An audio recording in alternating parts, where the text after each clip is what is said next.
to make progress in issues that matter to all of us. And there's really no substitute for face-to-face discussions and negotiations among the leaders when it comes to building understanding and cooperation. I found in all of my meetings here, both the larger sessions and the one-on-one sessions, and I had many of those, a real eagerness among our partners and allies for American leadership to help bring the world together and solve some of these big problems. I found my one-on-one engagements with so many of the leaders and the importance of strong personal relationships never ceases to amaze me when you're looking at someone straight in the eye when you're trying to get something done. They know me, I know them, we can get things done together. And so I want to thank the Italian people, by the way, for the G-20, for their hospitality, and congratulate Prime Minister Draghi. He did one heck of a job leading the G-20 through a difficult year marked by great global challenges, critically among them ending the pandemic, driving a broad-based, sustainable global economic recovery, and tackling the climate crisis. I believe we made tangible progress on each of these issues, in part because of the commitment that the United States has brought to the table. For example, I'm proud that the G20 endorsed the global minimum tax. This is something the United States has been driving for over a year, building momentum up to this achievement. And this is an incredible win for all our countries. Instead of nations competing against one another to attract investments by bottoming out corporate tax rates, this set a minimum floor of 15% to ensure that giant corporations begin to pay their fair share no matter where they're headquartered, instead of hiding profits overseas. We also agreed to establish a fund in the future that for countries can draw on to help prevent, if necessary, and respond to the next pandemic, prepared for the next time around. Yesterday, together with Prime Minister Johnson and Merkel and Macron, President Macron, we came together to reiterate our shared belief that diplomacy is the best way to prevent Iran from gaining a nuclear weapon, and we discussed how best to encourage Iran to resume serious good faith negotiations. And I also want to note that even as I've been here in Rome, as you might guess, and some of you I suspect doing the same thing, American reporters, been focused on the vital issues that affect American workers and families at home. I just finished meeting with a broad coalition of partners on how to address the immediate supply chain backlogs and that the world's been dealing with and facing, and we're facing back at home, and how to make sure we have access to all the products we need, from shoes to furniture to electronics to automobiles, to make sure that we talk about how better to secure ourselves against these future shocks, whether pandemic, climate change, or other disasters. And the Build Back Better framework, which is, God willing, going to be voted on as early as sometime this coming week, that I announced on Thursday, includes, for the first time ever, several billion dollars to help strengthen the supply chains to make sure we have access to everything we need. And it's going to give workers and folks making all these products just a little bit of breathing room. The Build Back Better will also going to make it easier for them to afford everything from child care while they are at work for their kids, 2 years of free high-quality preschool. And finally, today I was proud to announce, together with our close EU partners, another critical win for both American workers and the climate agenda. The United States and the European Union have agreed to negotiate the world's first trade agreement based on how much carbon is in a product, as we negotiated the steel and aluminum tariffs that were in place. We made agreement, and I might add, strong support of the U.S. steelworkers back home, and I want to thank them. I want to thank Tom Conway, who I spoke to today, President of the United Steelworkers, for his partnership in arriving at this deal. The deal will immediately remove a point of significant tension with our friends in the European Union, and it rejects the false idea that we cannot grow an economy and support American workers while tackling climate crisis at the same time. We're talking about a lot during the G20, the COP26, but we also know tackling climate crisis has been an all-hands-on-deck effort. American workers are a critical part of the solution. And now I'm happy to take some questions, and I'm told I should start with AP Zeke Miller. Zeke, you have a question? Didn't recognize you with the mask on. I apologize. Thank you, Mr. President. Here in Rome, you've tried to showcase that America is back, but back at home, your poll numbers have fallen. Your party's nominee for governor in Virginia is facing a very tougher than expected race. Your party spent months trying to negotiate the centerpiece of your domestic legislative agenda. So we're 1 year now since your election. And you have done a lot in your year in office to try to turn the page on the last administration, but we've seen how presidents can turn the page very quickly from one to the other. So why should the world, believe that when you say America's back, that really it's here to stay? Because the way they reacted, you were here. They listened, everyone sought me out. They wanted to know what our views were, and we helped lead what happened here. It's just very simple. You know, if you're honest, no, you are honest, that doesn't mean to imply you weren't, but that we got significant support here, significant support. The United States of America is the most critical part of this entire agenda, and we did it. And by the way, look, the polls are going to go up and down and up and down. They were high early, then they got medium, then went back up, and now they're low. Well, look, look at every other president. The same thing has happened, but that's not why I ran. I didn't run to determine how well I'm going to do in the polls. I ran to make sure that I followed through on what I said I would do as President of the United States. And I said that I would make sure that we were in a position where we dealt with climate change, where we moved in a direction that was significantly improved the prospects of American workers being to have good jobs and good pay. And further that, I would make sure that we dealt with the crisis that was caused by COVID. We've done all of those. We continue to do them, and we'll see what happens. But I'm not running because of the polls. Next question was from Jeff Mason, for Jeff Mason of Reuters. Thank you, Mr. President. A question on climate and energy. Can the world and others be confident that you will be able to follow or make good on the promises on climate change that you have made when you're at Glasgow without a vote having taken place on your bill? And on the same topic, climate, some NGOs are already saying that the G20 commitments today were underwhelming. How do you respond to their criticism that the G20 response is not a good sign for COP26? I'll answer both questions. Number one, I believe we will pass my Build Back Better plan, and I believe we will pass the infrastructure bill.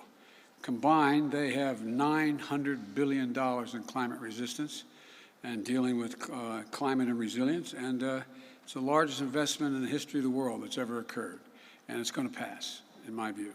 But we'll see. We'll see. You know, you've all believed it wouldn't happen from the very beginning, the moment I announced it, and you always seem amazed when it's alive again. Well, you may turn out to be right. Maybe it won't work, but I believe we'll see by the end of next week at home that it's passed. With regard to and by the way, the infrastructure bill delivers an awful lot of things in terms of everything from tax credits for electric vehicles to making sure we are able to invest literally billions of dollars in everything from highways, roads, bridges, public transit, airports, et cetera. But we'll see. And with regard to the disappointment relates to the fact that Russia and including not only Russia but China basically didn't show up in terms of any commitments to deal with climate change. And there's a reason why people should be disappointed in that. I found it disappointing myself. But what we did do, we passed a number of things here to end the subsidization of coal. We made commitments here from across the board, all of us, in terms of what we're going to bring to the G26. And I think, you know, as that old trite saying goes, the proof of the pudding will be in the eating. I think you're going to see we've made significant progress, and more has to be done. But it's going to require us to continue to focus on what China's not doing, what Russia's not doing, and what Saudi Arabia's not doing. One follow-up on energy, sir. You also met with energy consumers about supply. What steps are you considering taking if OPEC Plus does not raise supply? And do you see any irony in pushing them to increase oil production at the same time that you're going to COP26 to urge people to lower emissions? Well, on the surface, it seems like an irony, but the truth of the matter is, you've all known, everyone knows, that the idea we're going to be able to move to renewable energy overnight and not have, from this moment on, not use oil or not use gas or not use hydrogen is just not rational. Certain things we can wipe out and we don't have to do. We should be moving immediately to get rid of, as they've adopted here, my proposal to end methane, to deal with a whole range of things. But it does on the surface seem inconsistent. But it's not at all inconsistent in that no one has anticipated that this year we'd be in a position, or even next year, that we're not going to use any more oil or gas, that we're not going to be engaged in any fossil fuels. We're going to stop subsidizing those fossil fuels. We're going to make significant changes. And it just makes the argument that we should move more rapidly to renewable energy, to wind and solar and other means of energy. But the idea that we're going to end and somehow, but it does on the surface, I admit to you. We're going to COP to deal with renewable energy, and I'm saying, why are you guys cutting off oil and raising the price just to make it look harder for us? But it's a legitimate question. I think, though, that if anybody thinks about it, no one ever thought that tomorrow, for example, it's going to take us between now and 2030 to have half the vehicles in America electric vehicles. So the idea we're not going to need gasoline for automobiles is just not realistic. But we will get to the point that by 2050 we have zero emissions. Jim Tankersley, New York Times. Thank you so much. I'd like to actually start by following up on Jeff's question and then ask you about supply chains as a follow-up to that. But on the question of oil prices, economists say that, you know, when you raise the price of something, people will consume less of it. So why not allow even middle-class people around the world to pay more for gasoline in the hope that they would consume fewer fossil fuels and emit less? Well, because they have to get to their work. They have to get in an automobile, turn on the key, get their kids to school. The school buses have to run. That's the reason why. You know that, Jim. That's the reason. The idea that there's an alternative to walk away from being able to get in your automobile is just not realistic. It's not going to happen. And it wasn't intended to happen. And by the way, when the cost of a gallon of gasoline gets to above $3.35 a gallon, it has profound impact on working class families just to get back and forth to work. So I don't see anything inconsistent with that, but I do think that the idea that Russia and Saudi Arabia and other major producers are not going to pump more oil so people can have gasoline to get to and from work, for example, is not right. But and what we're considering doing with that, I'm reluctant to say before I have to do it. On supply chain, sir. One of the obviously big problems in the United States for supply chains is not having enough workers, not enough people to drive trucks to unload at ports, for example, a lot of other parts in the supply chain. Workers have not returned to the labor force in America as fast as your administration thought they would. Why do you think that is? Why aren't people Because they're able to negotiate for higher wages and they move from one job to another. That's one of the reasons why. A lot of people don't want to continue to do the job they did before, making $7, $8, $9 an hour. An awful lot of the truck drivers are not unionized truck drivers. They're working like hell and not getting paid a whole lot. And so what you're seeing here is a combination of the desire of people to be able to change professions, to be able to do more and take care of their families, and at the same time dealing with an issue that, in fact, we are short of workers. But worker pay has actually gone up, and we've employed 6 million people just since I got elected. So employment's up. The economy is actually, in spite of all this, still growing. You have the significant number of, I forget the number, I think it was close to 60 major economists acknowledging that what's going to happen is you're going to see continued economic growth under our proposals. You had a total of 14, I think it was 14, Nobel laureate economists in economics saying this is going to, what I'm proposing, to reduce the inflation, et cetera. So there's a lot going on. Look, we really are, I know you're tired of hearing me say this, we really are at one of the inflection points in history. So much is changing. So many pieces on the table are moving. And how they get resettled depends upon the judgments we make and whether or not the United States, among others, can lead the world in a direction that's going to increase the circumstances for a higher standard of living for workers here and abroad, as well as making sure that people have an opportunity. As I said again, I used the phrase, just have a little breathing room. I meant what I said when I ran. My desire was to build this economy from the bottom up and the middle out, not from the top down. And that's what's in process of happening. But in the meantime, there's been enormous changes as a consequence of COVID on the supply chains, because why are we having trouble? An awful lot of the very factories and operations that in fact produced material that we need for supply chains, and everything from shoes to dealing with computer chips, they're out sick, they're not working. And so it's changing. The economy is changing, and the United States has to stay ahead of the curve. That's why I introduced the infrastructure bill. That's why I also introduced the Build Back Better initiative. The Washington Post, Sung Min Kim, there you are. I'm sorry, I didn't see you. Okay. Thank you, Mr. President. On Iran, how will you determine whether the Iranians are serious about rejoining the nuclear talks, as they have indicated they will do by the end of November? And what costs are you prepared to impose on Iran if it continues to carry out attacks against the United States, such as the recent drone strikes against U.S. forces in Syria? Well, in a sense, there are two different issues.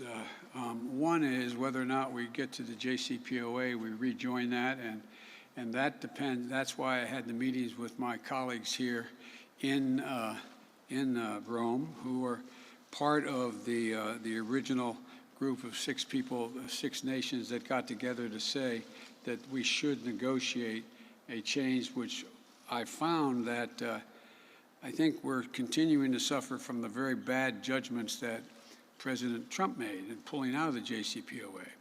And so that's one issue, and that issue is going to depend on whether and how that gets resolved is going to depend on their action and the willingness of our friends who were part of the original agreement to stick with us and make sure there's a price to pay economically for them to fail to come back.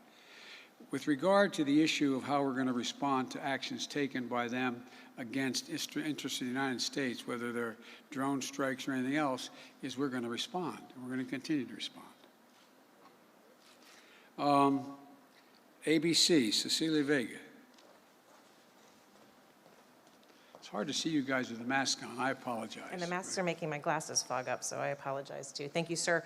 On climate change, you just mentioned the incentives you have on renewable energy in your Build Back Better plan. You do have a number of incentives, but as it stands right now, there are no punitive measures in this plan to hold these companies accountable, and many experts firmly believe that you've got to have the stick along with the carrot in order to get to your goal to reduce emissions by 2030 by 50%.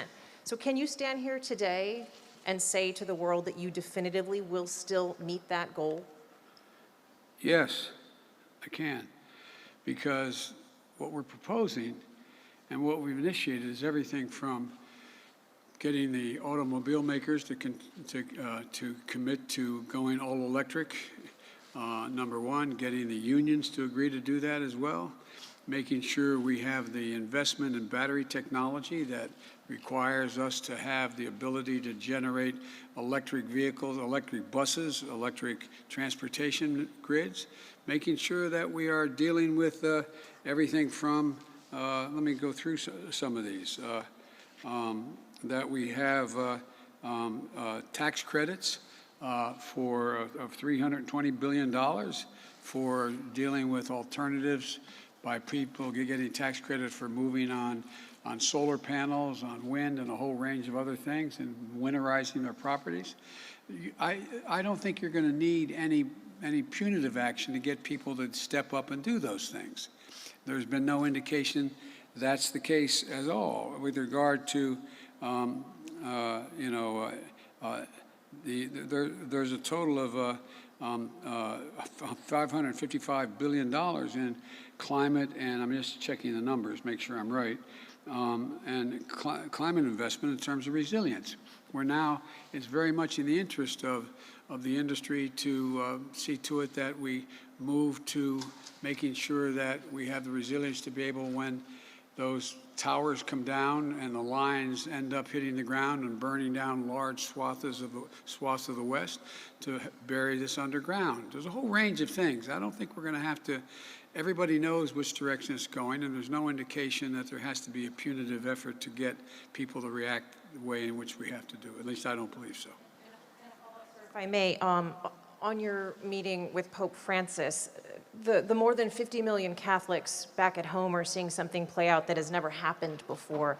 This split in the conservative wing of the Catholic Church moving to deny someone like you, a Catholic president, the sacrament of communion. For these Catholic back home, what did it mean for you to hear Pope Francis, in the wake of this, in the middle of this debate, call you a good Catholic? And did what he tell you, should that put this debate to rest? Look, I'm not going to, a lot of this is just personal. Pope Francis has become I don't want to exaggerate it, he's become someone who's provided great solace for my family when my son died. He is, in my view,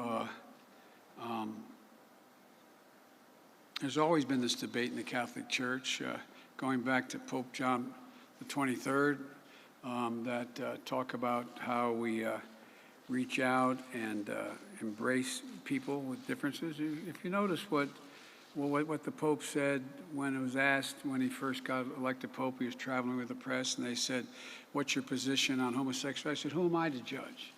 This is a man who is of great empathy. He's a man who understands that part of his Christianity is to reach out and to forgive.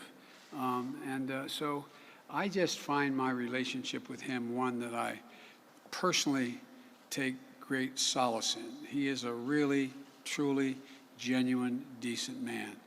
And I'll end by saying that, there were an awful lot of people who, and many of you, I'm not putting you in this position, I apologize, but many of you who are even in the press who went out of your way to express your empathy and sympathy when I lost the real part of my soul, when I lost my beau, my son. And my family will never forget, my extended family, because when it was only a matter of days since my son had passed away. And Pope Francis came to the United States to visit with not only President Obama, but with the Catholic Church here. And I was asked if I would accompany him to Philadelphia, to the seminary, and anyway. And I did, but it was, the wounds were still raw of the loss of my son, and I had my extended family, and you're all tired to see my extended family. They're always around, my grandchildren, my children, my wife, my daughters-in-law. And before he left and got in the plane, the Pope asked whether or not he could meet with my family. And we met in a hangar at the Philadelphia airport. And he came in and he talked to my family for a considerable amount of time, 10, 15 minutes, about my son, Beau. And he didn't just generically talk about him. He knew about him. He knew what he did. He knew who he was. He knew where he went to school. He knew what a man he was. And it had such a cathartic impact on his children and my wife and our family that